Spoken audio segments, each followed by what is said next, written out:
हल्द्वानी के महिला हॉस्पिटल में कुमाऊं आयुक्त दीपक रावत ने आज औचक निरीक्षण किया, जहां पर उनको कई खामियां देखने को मिली।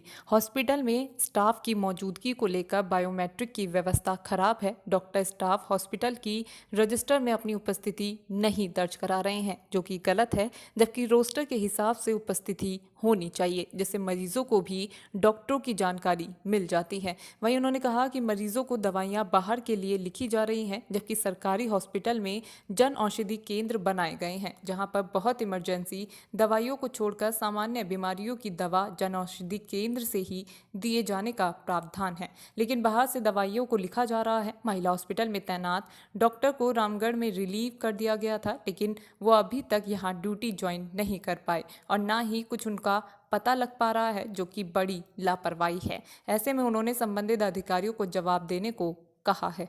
मुख्यमंत्री जी ने निर्देश दिए हैं समय समय पे हमारे डीएम्स, एसडीएम्स और कमिश्नर भी औचक निरीक्षण करें और ये देखें कि जिनको काम करना है वो आ रहे हैं या नहीं आ रहे हैं। बहुत पहले ही बायोमेट्रिक व्यवस्था के ऑर्डर्स भी हो गए थे, तो आज महिला अस्पताल में देखने आया हूँ तो बायोमेट्रिक मशीन तो यहाँ पे काम नहीं कर रही है। दूसरा, जो अटेंडेंस का भी तरीका है, रोस्टर बनाने का भी तरीका है, रोस्टर अप्रूव्ड नहीं है किसी के भी द्वारा।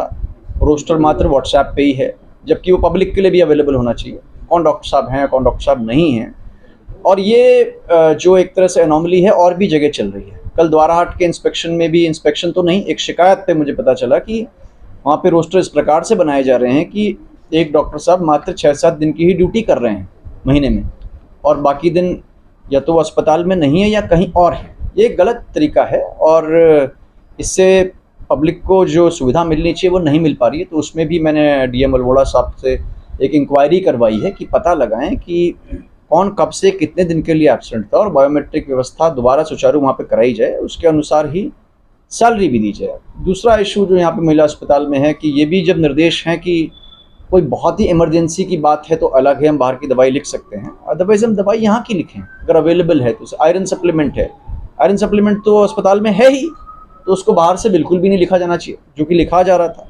इसमें भी सीएमएस साहब से कहा है कि आप एक्सप्लेनेशन यहाँ पे कॉल करें। दूसरा, यहाँ पे जो डॉक्टर साहब हैं जिनकी ड्यूटी लगाई गई या अटैच्ड हैं, तो एक मामला ऐसा है जहाँ पे कि वो अटैच्ड थे, उसके बाद उनको रामगढ़ जाना था, अब वो यहाँ पे भी नहीं है, रामगढ़ में भी नहीं है, और कहाँ पे है किसी को पता भी नहीं।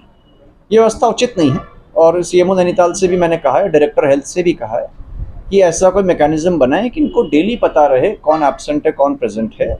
दूसरी बात ये है कि छुट्टियों की आवश्यकता हो सकती है, हर किसी की अपनी कोई इमरजेंसी हो सकती है, उसके लिए लीव्स अलाउड भी हैं, लेकिन किसी को पता ही ना हो कौन कहाँ है, ये एक गलत चीज़ है और इसे ठीक होना चाहिए।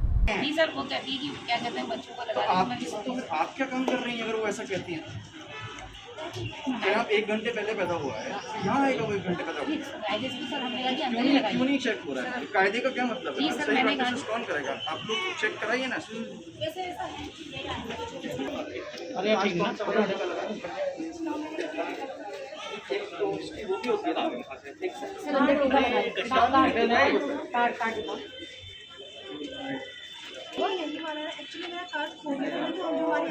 कैसे ये तो नहीं है ये। तो आज कौन सा टीका लगा?